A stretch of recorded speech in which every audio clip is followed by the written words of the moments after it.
And I'm about to give a PowerPoint presentation I have never seen before. Today, we're going to talk about how to actually increase your churn rate. You're going to see a lot of ridiculous stuff. So next up on our slides, what we're going to get into. They have to pretend this is all going according to plan. I remember my Mimo, God bless her. Never listen to anything a prospect says because we all know that prospects are liars. When in doubt, just remember to Gary, give a real yawn. You shut him down. Goodbye, nipples. Have a great day. If you are watching this live, you are part of the show today. My heart is beating so fast. I am an over-preparer, and I have nothing to prepare.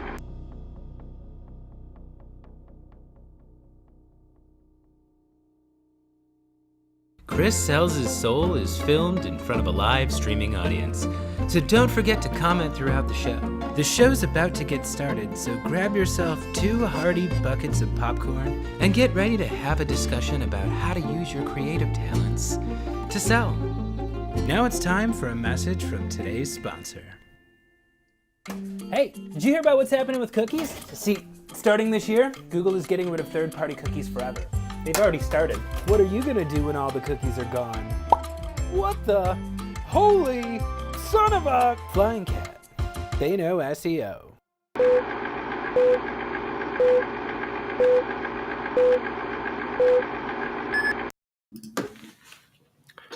Live from Chicago, it's Chris Sells His Soul.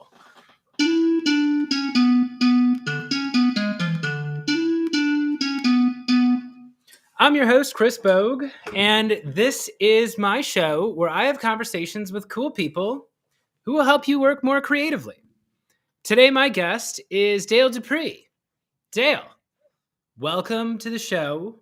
Why don't you say hello to my audience and let them know where they can find you? Hey, audience, Chris's audience.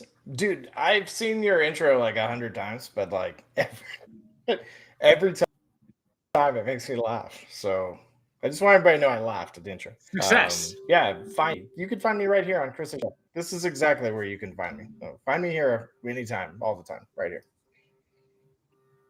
Yeah, you can find Dale in a lot of places where you can find me. If you don't know me, my name is Chris Bogue. So I am your host today. I am a coach and content creator and sketch comedian.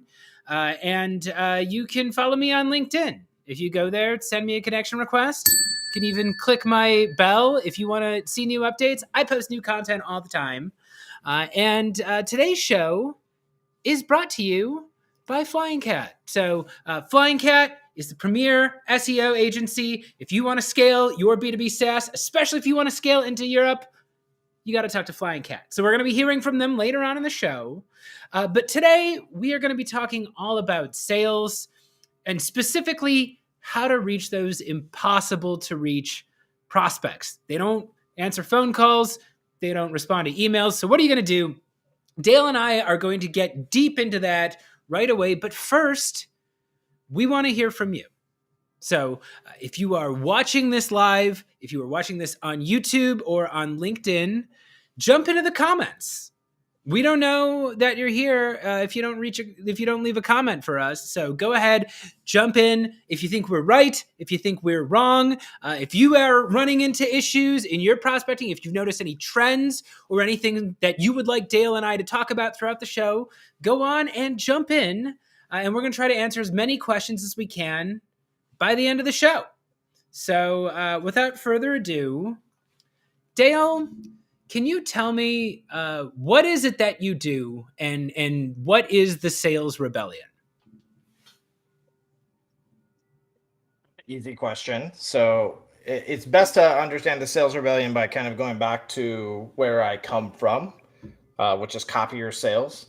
And prior to getting into copier sales and lasting for 13 years, 10 with the same company, I was an entertainer. So I actually was in music. I toured states and a few other countries in a band on Warner Brothers Records called Imperial. If you want to go listen to me scream, as my mom used to say, Dale's a screamer in his band. So when people would say, what instrument does he play? That was how she described it. So He I plays think the that screams. screaming is an instrument, but I never really looked into it. So, If you're in sales, it is. so then I got into copier sales. Well, I think that everybody in sales can relate to what I just said for sure, but other musicians would probably be offended by being told that they're screamers, because they're prissy people. I know them. I am one. So there's that side of it. So I decided really to get out of music because it was just not the lifestyle that I wanted. I wanted to start a family. I've been with my wife now for 20. Oh my gosh. We've been together since 21 years this August. We've been together since 2003. It's crazy, right? And so I chose what other profession is better than sales, So I'm sure my wife wasn't really excited to hear that like her rock star husband was going to sell copy machines, but she was very supportive, like, on the surface at least, which was super helpful. So I ended up selling copiers, like I said, for 13 years. My creativity and my entertainment side of my life to sales. So I didn't just like hit the streets, knocking on doors, passing out business cards. Although like I did have an element of that in the early stages where I was being told what to do and I kind of followed the script. I was very rebellious by nature and just in general, like that's who I am. So I spent a lot of time in the early stages of my sales career experimenting with curiosity, being extremely creative, trying to provide and gain emotional context in all instances of cold calling that I was doing, instead of basically just being a nuisance to people, as some folks in my early stages told me to my face, because I did a lot of door to door. So there's probably a lot of people out there in sales in this generation that are like, you can go door to door with people? That's crazy. Like, it's pretty much what I did. And then I started the Sales Rebellion in 2019. I quit the copier space, started training and developing sales reps around more of a creative approach that's fueled by servant leadership and is holistically the reps more so than anything else. If we believe that people are more important than the product that we sell. So we try to enable people to build community instead of just like going out and cold calling, build big networks instead of just being super transactional, and be able to change the game for themselves in their career and ultimately in their life. So that's me. That's what I do. That's how I do it. Maybe you got questions. Maybe not. Well, I would say, about not being transactional. Isn't it still kind of transactional? Like, isn't that why you're building the network? Is like, it's just transactional with extra steps.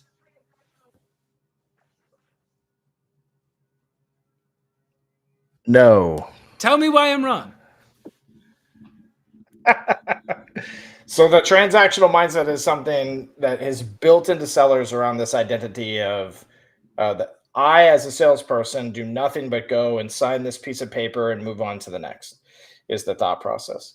So even inside of our community and what we're building, like we have a completely different dialogue and mindset with each and every single person that comes through our system. So like if I were like how we sell, we practice what we preach. So we're givers more than we are takers. At the end of the day, we understand that like helping people is the number one way to build a bigger network, build a stronger community. And ultimately it's about empowering people more so than enabling people. So what we teach is the same thing, an abundance mindset, because a transactional mindset operates out of scarcity. We teach a relational mindset as well too. Not that like you're going to have a relationship with every single person that you sell to, but if I have a business friendship, as we like to put it, with the people that we seek to serve that need something from us to some capacity or at some point, then we're less like attached to the outcome. And we are more attached to this person that sits on the other side of the screen, the other side of the desk, whatever it looks like for you in your sales walk. And because of that, they will feel different in the way that they transact with us as rebels. Again, like this is what we teach people to do. And because of that, outcomes like hearing no is actually a great thing inside of the rebellion, not just because like we're trying to get to 20 to get a yes, like the tradition teaches, but because if we hear no, then we are now capable of building a much stronger foundation with the person on the other side, building trust with them, creating rapport with them, and aligning with them over time, because sales is a game of time. It's not a numbers game. It's not any of the stuff that we've been lied to for most of our careers. It's a game of time. The currency 100% is time. And the longer people can last in sales, the more fruit they'll see from it. Anybody out there that's been in the game for 10, 15 plus years, especially if you've been with the same company, knows exactly what I'm talking about. So we try very hard to help rebels, again, even if they do something like job hop, from one to the next, to build a very specific, deep and wide network so that no matter where they go or what they do from a sales capacity, they always have opportunity with the people that they're building with. Yeah. See, I have a slightly different mindset that I've adopted since like going my own way. Are you a fan of The Simpsons at all, Dale?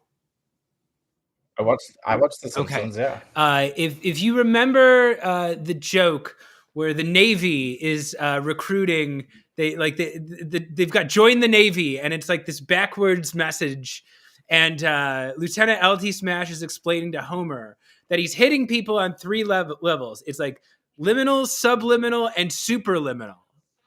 And Homer's like, "What's superliminal?" And he opens the window and he goes, "Hey, you, join the Navy." And then like Carl's like, "Yeah, okay." That's what I consider myself doing, where I'm like, I will literally get in character and scream at the audience to buy my stuff, because if they say no, then I'm just like, oh, okay. Like I can now, like, you're not looking for this anymore, but I wouldn't be doing my job if you didn't at least know that was a motivation that drives my behaviors, And I guess what I'm trying to get at with you is like, okay, so you're selling copy machines, and like the goal is to like make friends and support people. But if you're doing that with people who like don't want to buy copy machines, your boss is going to be like, "Hey, quit hanging out with your friends and like go sell some copy machines," So I don't know. I guess for me, it's like I have to call out the game at some point, because there has to be some base level understanding that like, even if it's a no right now, someday I'm gonna ask you about that, because I've determined, like, I'm calling you for a reason. You're on the list for a reason. It's because I think you have some sort of problem that I can solve. I didn't even ask you a question So there. here's no, but it was a good statement. I like it because I think a lot of people. So there's a lot of times too when people hear us talk about relationships and rebellion, and they almost get like offended by the thought of it in the first place. Because again, like sales has been for generations, we have been taught that like you do this job, you make these calls, you send these emails, you close these deals. But my dad was 29 years in sales. He ran his own business, very successful in his own right, and ultimately, when he passed away, this is the example that I like to give of like what you had mentioned earlier. So my father gave every single ounce of who he was to the community that he sought to serve, and it gave back to him extensively. I mean, he was a very wealthy man in all aspects, friendships, acquaintances, his business itself. He ran a $2 million copier firm, just him and one other guy basically. And at his funeral, there was over 1,000 people. There was thousands of people to go watch my dad, one last time say goodbye to him as he left this earth. And literally 70% of these people that were there, they weren't family, they weren't high school friends, they weren't college buddies, they were his customers or people that he never sold anything to, but they knew him through the community, through his sales walk. And ultimately, like, that's what I'm getting at, is that it's not so much about going and hanging out with your friends. Like, we still do a job. We have the greatest job in the world because we have the opportunity through selling a copy machine to heavily affect the way that somebody does business internally. So it's all the problems that everybody else ignores, all the other vendors ignore. It's all the things that the copy machine does or doesn't do that people do or don't know about. There's a lot of dynamic to this ultimately around how I can save money, how I can save time, how I can say there's a lot of things. And a lot of it also is related back to what we would call gaps in the sales world. So it's not like, well, I saved you money by giving you $10 less per month. It's that I saved you money because I uncovered all these problems. I uncovered all these things that should be happening differently inside of your organization, inside of your agreement with your vendor, et cetera, et cetera. And like, that is a servant leader mindset to begin with, because I'm not like focused on the transaction, on the number, on how many copies you make, how much toner you use. That would be funny if you were there. I'm more. Yeah, it would. Like, I'm going to make damn sure you make enough copies every month. I probably admittedly, I probably in some cases like saw somebody like making 1 million prints and got a little excited by that at times because that meant a lot of money in most cases as well too, right? So this is like where we walk the fine line where like we have to understand that sales is ultimately a place where we can find all the freedom of time, freedom of finance, freedom of family, freedom of self. But at the same time, we have to understand that a lot of it is a byproduct of somebody trusting you to begin with. So if I can't earn trust or have credibility with a human, then what am I doing in the first place? So again, it's less about friendships and it's more about, oh, this person said no. Well, in the copier game, let me break this down. In the copier game, if I have somebody that I'm trying to sell something to, they usually have a 4 to 5 year window. Every 4 to 5 years, they get new equipment, or their business is going to grow. They're going to open a new location, and I'm going to be paying attention to those things. And I'm going to be there at the right place, right time. Remember earlier, I said the currency of sales is time. It's all about time. It's always been about time. It never has been about anything else. So if I have this trust and this credibility, and this person has said, no, I'm not hanging out with, this new friend that I made and pissing my boss off, him wondering or her wondering, like, what are you doing with your time? Instead, I'm nurturing that trust and credibility over the course of the next 3 to 4 years because I'm going to sign up a brand new deal. When it comes down to it on the second go and the third go and the fourth go, like whatever it takes is the thought process. I had a person that I spent a solid 8 years and they were in 3-year deal cycles. So every like 2.5 years, they would get new equipment. So I was literally on the 3rd/4th cycle of them buying something and they bought from me. And financially, like the other side of that is that it's absolutely rewarding if you're understanding what you're doing respectfully, appropriately, and conditionally around like not so much like what's in it for me, but ultimately what are the outcomes? Because if I'm only going to make $50 after 8 years of trying to gain this account, I need to understand like that I've just lost a ton of money is what's really happened at the end of the day. But if I'm going to make a couple $1,000s in commission, and additionally, I'm going to now have the ability to be able to say, hey, you're Mr. Prospect that's talking to me, I'm actually working with John Smith over at XYZ company and Linda Jones over at ABC company, who took me 4 years to achieve, getting their business. Then I have a literal reference, through my, not just like my hard work, but also the credibility that I built with these people and the awareness. Because if I can give out those people's names and they call and they're like, oh, hey, yeah, Dale's awesome.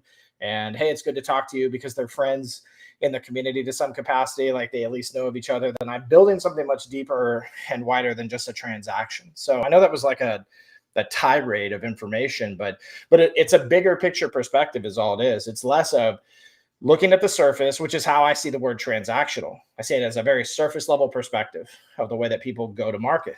And instead looking at something long-term. I want to build a good reputation.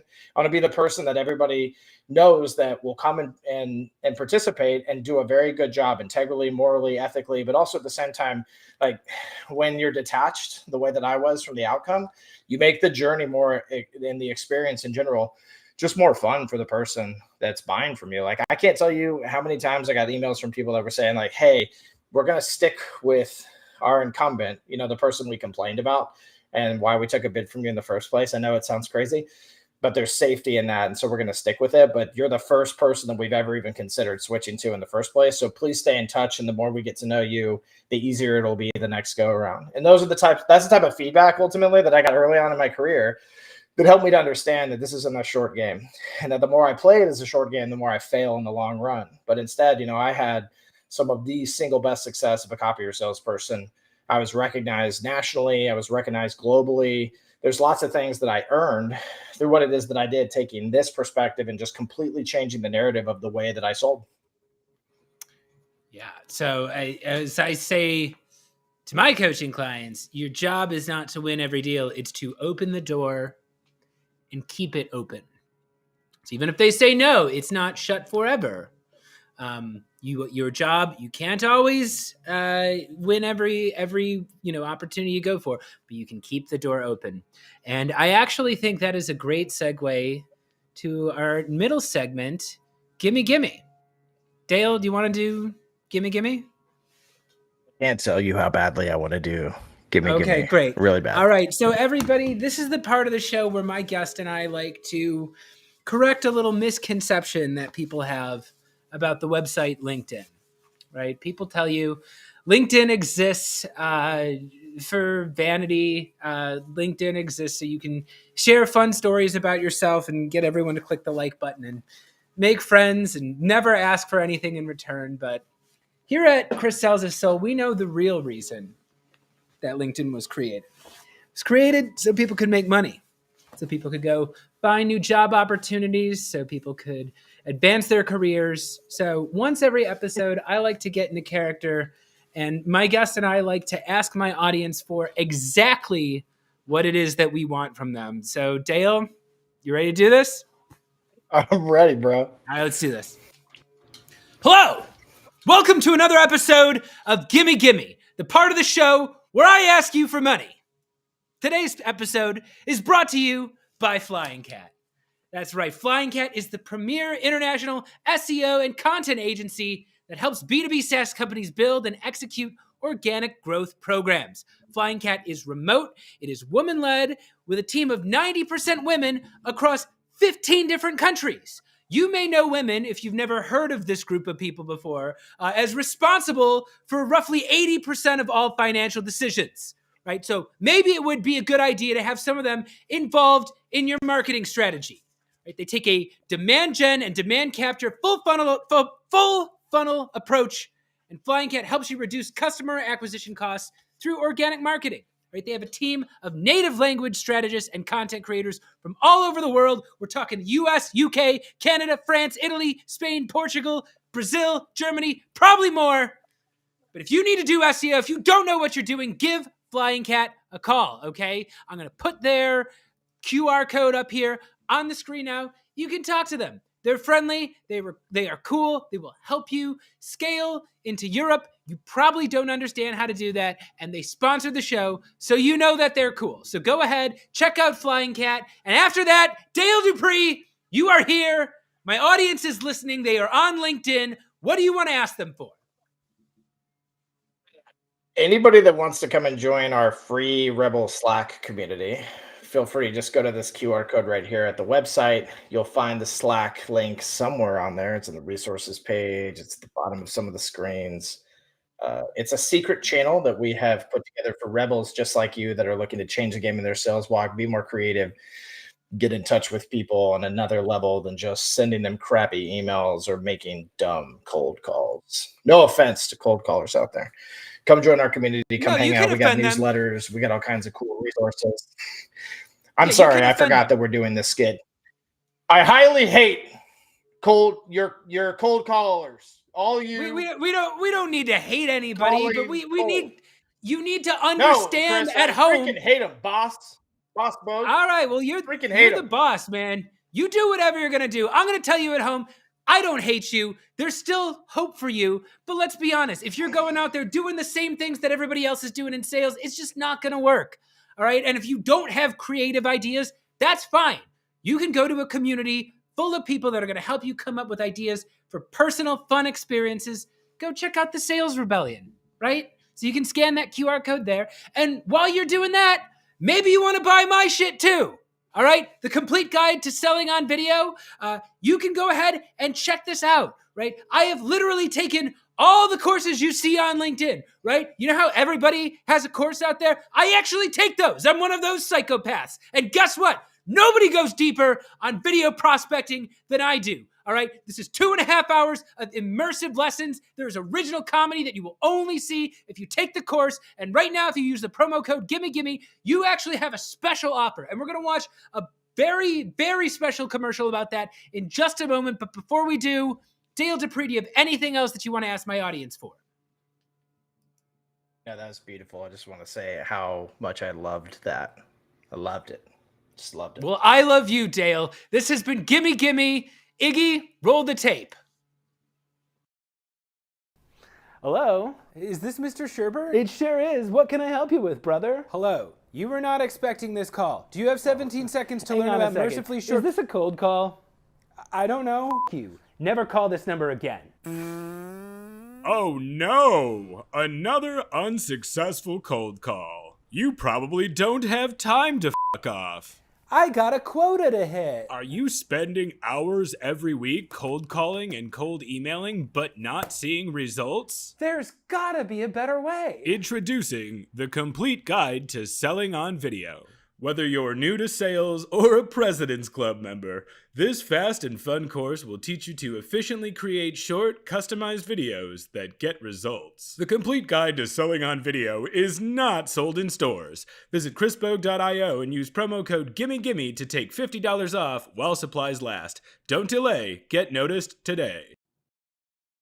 I can sell my B2B SaaS product anywhere in the world. Maybe I should start selling in Europe. Not so fast, Jimmy. Have you ever run a European marketing campaign before? No? Gosh, I guess not. Can you write fluently in multiple languages? No, just the one. Do you know anything about regulations in Europe? Well, maybe I could just have my team bullshit their way through it. Sound familiar? Hello, my name is Dr. Funkenstein. You know, when I need medical advice, I ask a doctor, but when I need SEO advice, I ask Flying Cat Marketing. Flying Cat is the world leader in customized local SEO and marketing campaigns. They have a team of native language marketing experts spanning across 15 different countries to build fully local campaigns to create and capture demand and increase organic search conversions for your business. Wow, Dr. Funkenstein. I reached out to Flying Cat just like you said, and they were super easy to work with. How can I ever repay you? Don't worry, Jimmy. I'll be reaching out to you for a personal favor very soon. What? Don't ask your doctor if SEO is right for your business. Get started with your free consultation at flyingcatmarketing.com. And we're back. I'm here with Dale Dupree, and we are having a conversation about how to reach impossible to reach prospects in sales. So we spent the first half of the show talking a little bit about Dale's background, and now we're going to make this more actionable for the audience. I've got some points here I want to push Dale on. Before we do, if you are watching this live, go ahead, jump into the comments. Let us know what you think about today's topic. How do you reach prospects that don't answer calls or return your emails? We want to know from you, and any questions you want to throw our way, go ahead and throw them our way. And Dale, so for anyone in the audience who doesn't know, so some of the things you are famous for, one of them being your crumpled letter approach, where you write a comical letter, and it's a tactile thing, so people are receiving a letter, and you actually crumble it up, and you have like a witty thing you write about it being garbage. Why don't you just tell us what that message is for anybody who has not seen one of your crumpled letters before? Sure. So the concept around the crumpled letter was born when I was making cold calls, and somebody actually said, "Let me guess, you're a copier salesperson." They literally said that to me, and I kind of just like said, "Yeah," and kind of laughed. And she said, "You guys all look exactly the same." And let me guess, you want to talk to my office manager? I mean, she like did the cold call for me and then kicked me out, which was pretty interesting. But I had thought about that concept for a hot minute, and it's still doing the same crazy, stuff over and over again, which was, when I say crazy, I mean like living the definition of insanity around the status quo. But I had made a cold call after hers where this lady had just been super mean and rude and scared me. I almost peed myself. Like, I've never, if anybody has been that scared before where they almost peed in their pants, they know the feeling that I had in the middle of this person's office. But she like was yelling it. I thought I'd like murdered one of her animals or something. It was pretty intense. And I remember kind of getting in the car, and instead of taking it too personally, I took it as, well, maybe this thing I keep thinking about, which is that like I'm the same as everybody else. I got to be frustrating to people because of that. Their time, they're looking at their time as valuable. They're looking at me as a nuisance. They're in a contract already, is what they're thinking. They don't have anything coming up for several years, is what they're thinking. Even if things are not that great, is it worth, just like a brand new relationship or having to go through a full cycle of sales? So I toyed with it a little bit and thought, well, maybe if I could like crumple up my business card and like hand them a crumpled up business card would actually over time, spoiler alert, turned into, I called it the pre-torn business card. So I actually made business cards that would tear and then like connect back together again, which was really cool. I had to get like a specific Like die a cut for it friendship and everything. bracelet. It was like exactly like a friendship bracelet. Here's yours. This is mine. But I actually Yeah. use that one a lot, and just like I use the crumpled letter a lot because it just had this very basic message of like, hey, sales calls are garbage. I know that you feel that way about them, and so I pre-crumpled this letter to make it easier for you to throw away, or I pre-tore my business card to make it easier for you to just like rip up and throw in the trash. And people appreciated the message because I could like see through their lens, was the thought.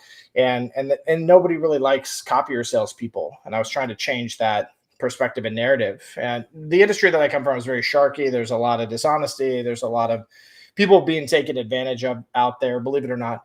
And then there's also people that still buy copiers, believe it or not, just the same, right? No, So I digress.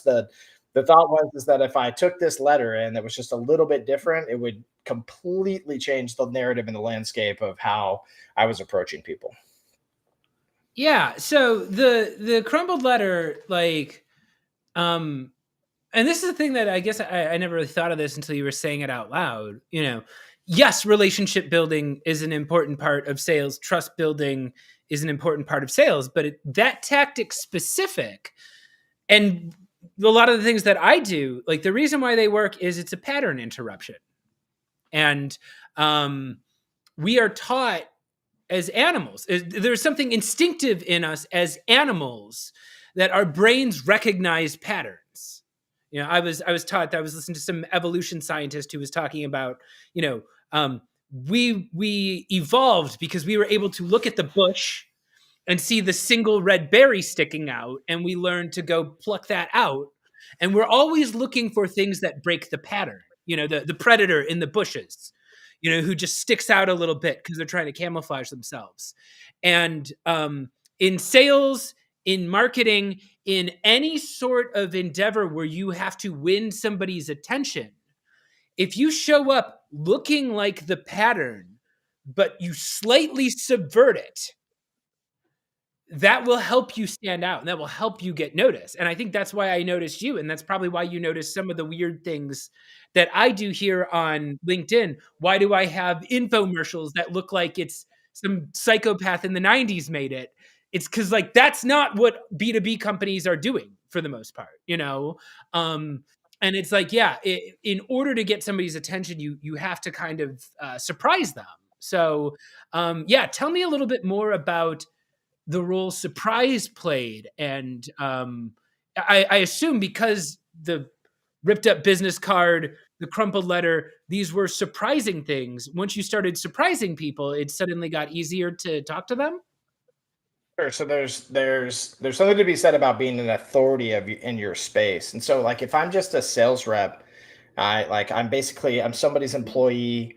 I, take orders from somebody else. I'm not the ultimate decision maker inside of my own organization. And really people see sales folks like that. They see them as a tool for the most part to be able to get a deal that they desire and want for their business, which is fine. There's nothing wrong with that. I mean, like everybody feels that way. Like me and you feel that way when we're buying stuff too, to an extent. Like we want something that will help us and fix a problem. But if I have somebody though that's helping me, that's more of an authority in regards to just the way that they conduct themselves, the way that they act inside of their industry, and the way that they're a salesperson. If they're more of an authority, if they're taking pride in what it is that they're doing and they're trying to stand out more, it's really about differentiation. While the good old pattern interrupt is a great way to describe it, the way that I have found to describe it in a way that resonates with our community and ultimately deeply with the psychology of people is that humans are naturally curious, no matter what. So even if you're like a risk adverse to an extent, or you don't like change, or whatever the case, you're naturally, as a human, you are a curious creature. That's just the bottom line. It's the way that our brains work. It's the way emotion works. And if I'm sitting in an office from 8 to 5 every day, and I know that there's not a lot of people doing that these days. Well, not as many, I should say, although, everybody's opening an office back at this point, which is just strange. But even if I'm at home and I'm doing the same thing every day from 8 to 5, having the same interactions, paying the same bills, producing the same deliverables, getting cold called by the same sales mediums and the same type of salesperson. It feels like over and over. Like their name might change in the email, or their name might be different and their tone might sound different on the call, but the things they say are just like literally the definition of insanity. And to me, what sucks about that for the people that want to buy something in the first place is that it's hard for them to decide who to buy it from. So they sit back and say, well, I guess I'll just do research on the company. And as they do that research, they figure out for themselves, like, whether or not it's worth their time from their own perspective, right? They're not actually seeing you as an authority. They don't have much respect for you as a salesperson because of that as well, too. There's no real way for them to understand you outside of that. You sell this thing that they potentially need, and that's that. And that's how they're looking at it and thinking about it throughout the entire process, right? So the second piece of that, though, is becoming unforgettable. So people teach this concept of being memorable, but I believe in becoming unforgettable, which means that like you can show up on the spectrum of good or bad in emotion.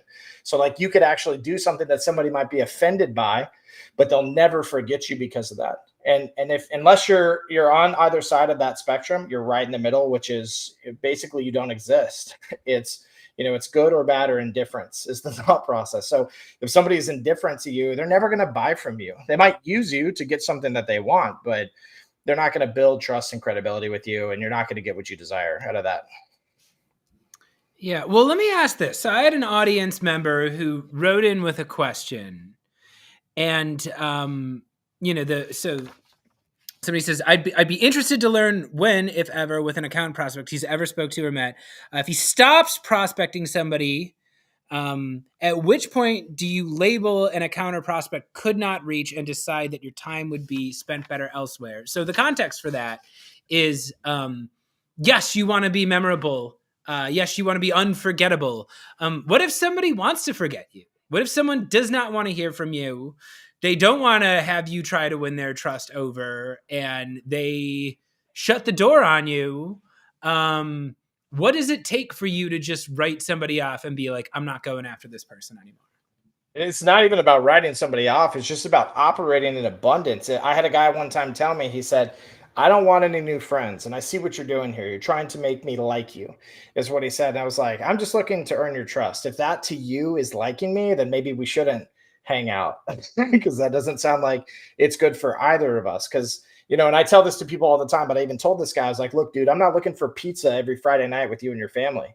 I'm just trying to build something with you where I have a good, like the standard of what it is that I produce for you is in favor of what you desired and wanted, because I would like for you to be a tool for me just as much as you need me to be a tool for you, because I believe that sales is met on mutual grounds. It's not like the buyer pulling you this way or you pulling the buyer this way. It's about meeting on mutual grounds. And if you don't have mutual grounds with people, then just move on. There's millions of people out there that are buying your stuff, and being overly addicted to trying to get somebody's attention in the first place, to me is psychotic to an extent. But it also that guy really promotes. The guy that, go ahead. So the guy that you brought up, that's like, hey, I don't want to have pizza with you and your family. Did you write him off, or what did you do? Did you walk away, or what happened? Well, I told him that for the record. Like I told him I didn't want to have pizza with him and his family every Friday night. But I'd be like, you don't have pizza with me? Fuck you. I'm out of here. Here's yeah, bro. What? You don't like my family, bro? You don't want to have some pepperoni on a Friday night? There's a lot of people who would have pizza I eat is really cool, bro. Okay, I'm offended by this, all right? Yeah, Papa John's, screw you.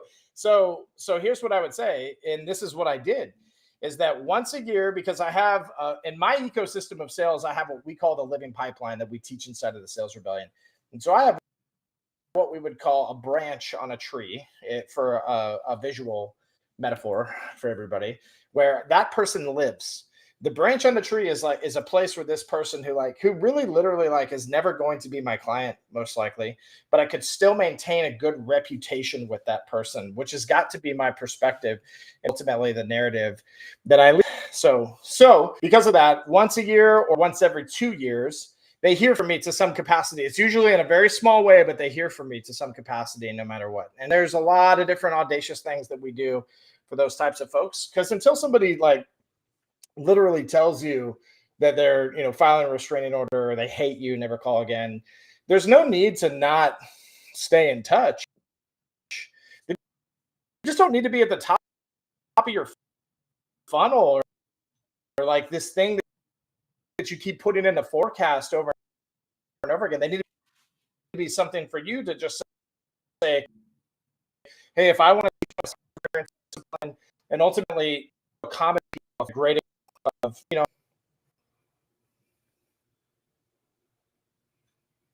Yeah.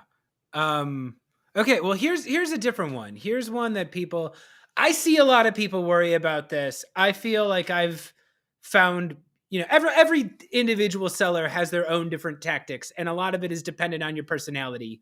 You can make moves that other people can't make. Also, we may be having a little technical error because I'm not seeing you here. Okay, we're back. All right. No, I'm here. I've been here this whole time. I don't know what you're talking about. Okay, great. So, what about when you abuse that trust? I had an audience member write in to the show today asking, what about people who do not advertise their cell phone number on their website, social media, internet? Is it fair game to call them if you get their cell phone number through, say, a data provider? So I guess that's question number one. Is it okay to find someone's personal number and contact them for sales? And two, if you've ever tried it and it has gone badly and somebody has been angry at you and felt like their privacy was violated, what do you do after that to stay on a good relationship with them? Or has that opportunity been essentially burned? So I'm going to answer this a little non-traditional and true rebel fashion. I personally think that when it comes to our initial outreach, that there has to be change. We have to create change. I'm gonna die on this hill as well too. And I've been screaming this since 2019 when I started this company, but I've been doing it since 2009. And that is to give people an experience. So let's just say we have this person whose data is, they're not given permission on the internet for their data to be sold and you to gather it, a cell phone number, an email address, whatever the case. If you're going to call this person up and try to sell them something, like, the bad news is that you're playing with fire, and it's a 50-50 chance that you catch this person in a good mood or an ornery mood. You're like, there are things you just have to understand, and that are the literal truth of sales, that like you're bothering people as far as they're concerned. So it doesn't matter if you think that you're doing something to help them or if you can fix a problem. These are your opinions.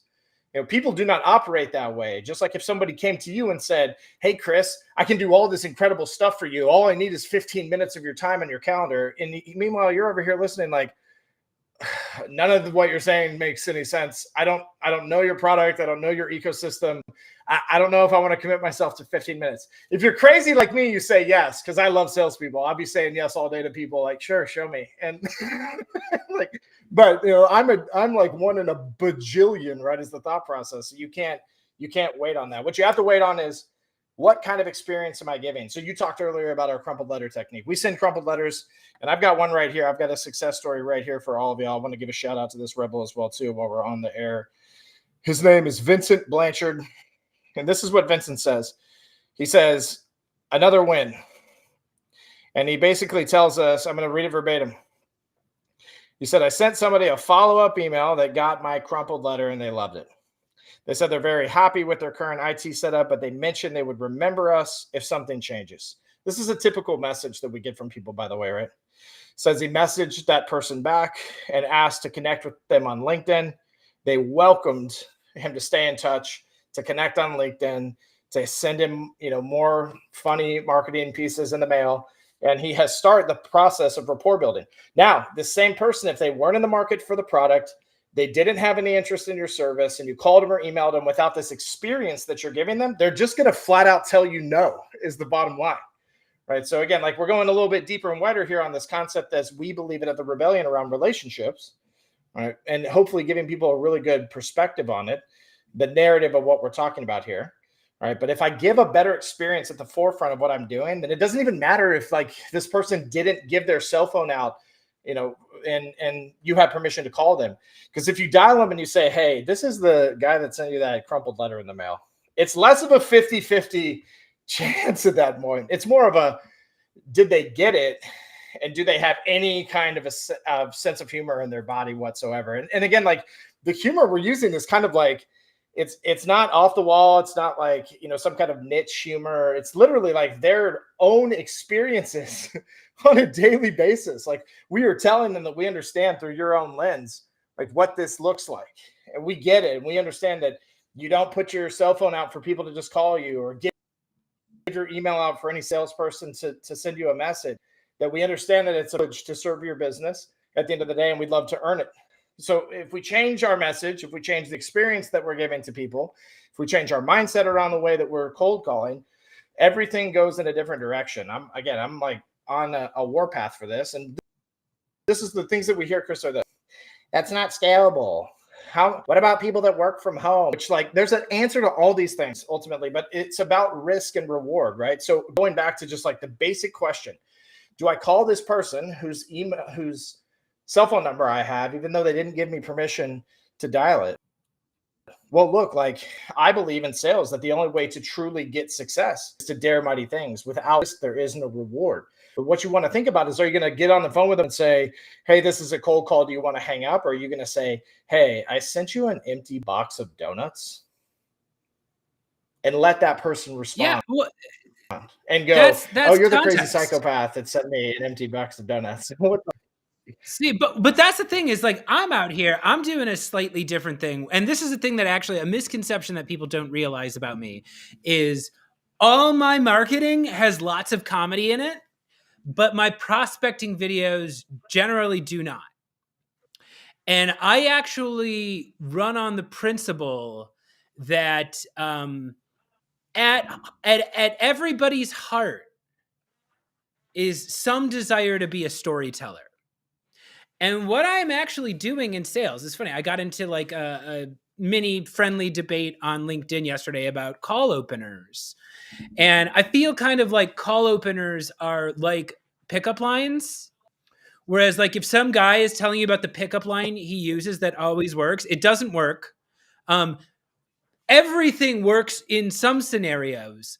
But really when you're talking about something like a pickup line or a cold call opener, it is more about your vibe and the situation you have created for yourself and the type of person you're approaching.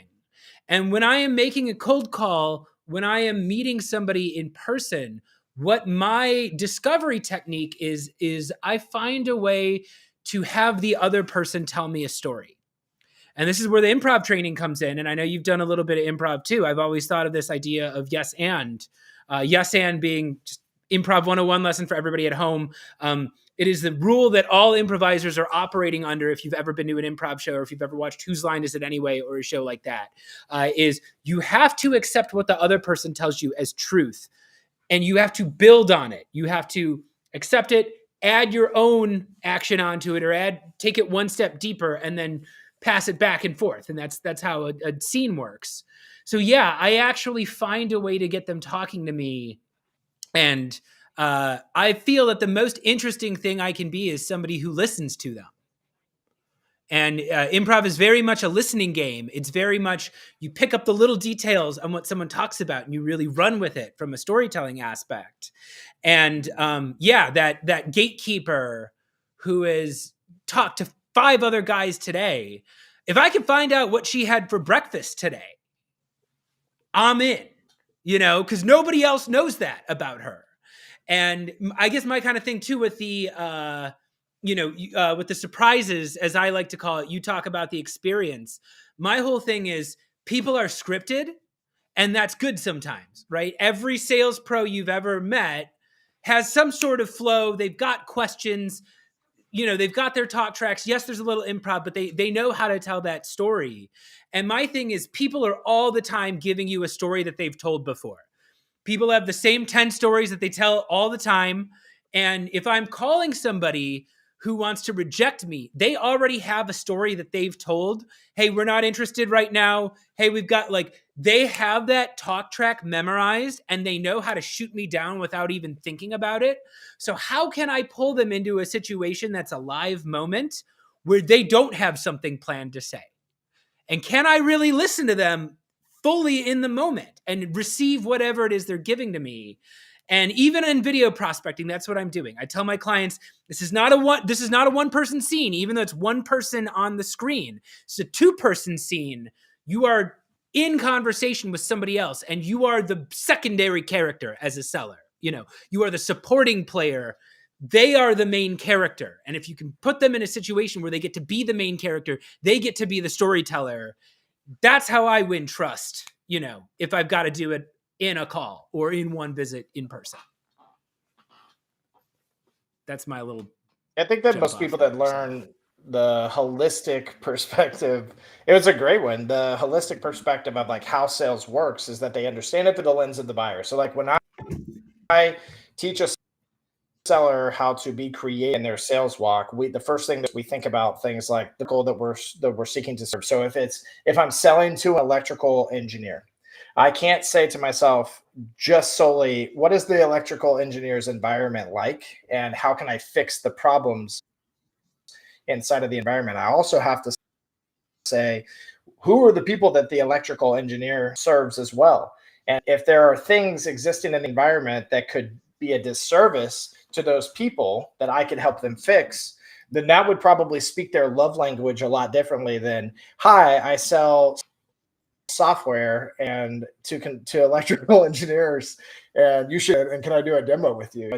It is the ultimate narrative for me is how are we fixing our prospects' problems, right? And so the idea of what you were talking about, how do we be something that is ultra curious to people?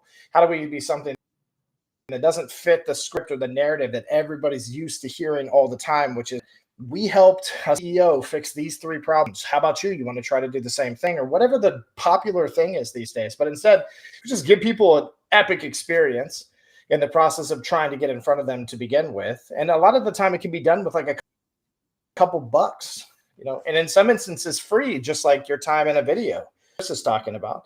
But what if we break away from the typical script, we'll win, because I agree with a lot of what you were saying there, Chris, and that this perspective of how we interact with people has to differentiate from the pack. And at the same time, we have to also understand what are people inherent attributes as humans, right? Curiosity being one of them. If I'm telling a good story, it activates the brain. One of the nodes that it finds is a place in the brain that becomes curious and wants to understand more or better, would be the thought process.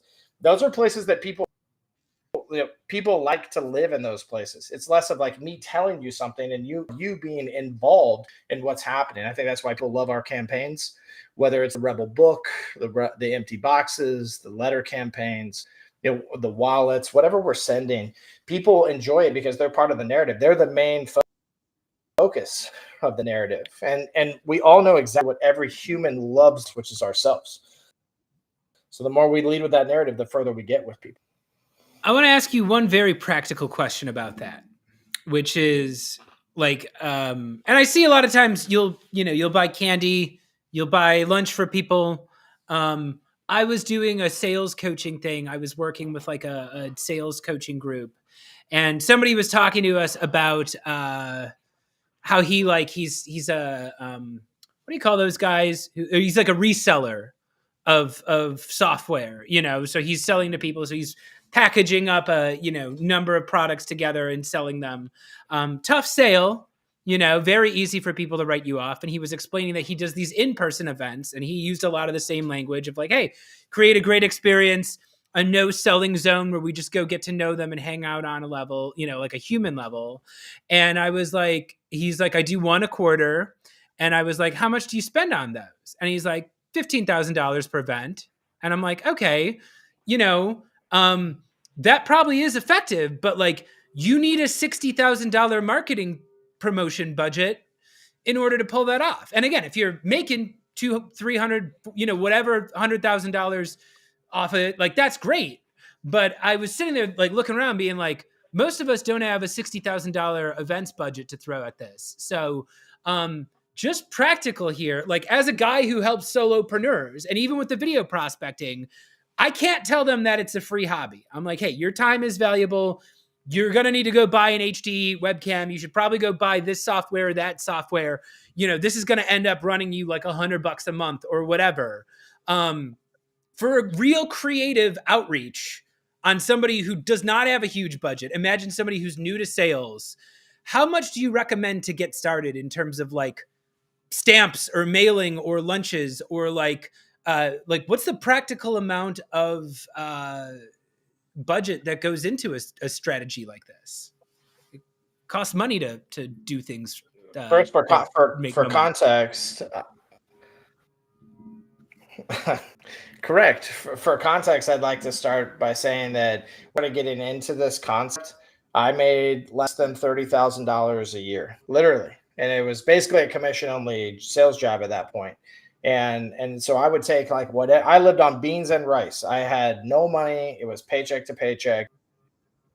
And I would take what little I could get, dollars, like literally, and create these concepts with them. So like an empty donut box is an example. Like you could literally just go down and get one. Like we make them at the Rebellion, so like if students want them, they can have customized donut boxes, but you don't got to pay nothing for it if you want. You could just go and ask, could I get an empty Panera box? Could I get an empty Dunkin' Donut box? And for the most part, I've never been met with no, like back in those days, especially.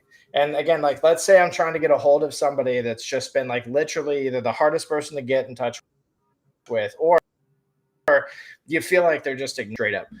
If you take that box and you write a little message and, hey, I'm really sorry, I had to eat these donuts because they were going stale. I've been trying to get in touch with you to like share them, but you haven't been getting back to me.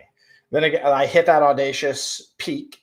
I create emotional context. I spend $0 because the Dunkin' Donut told me sure.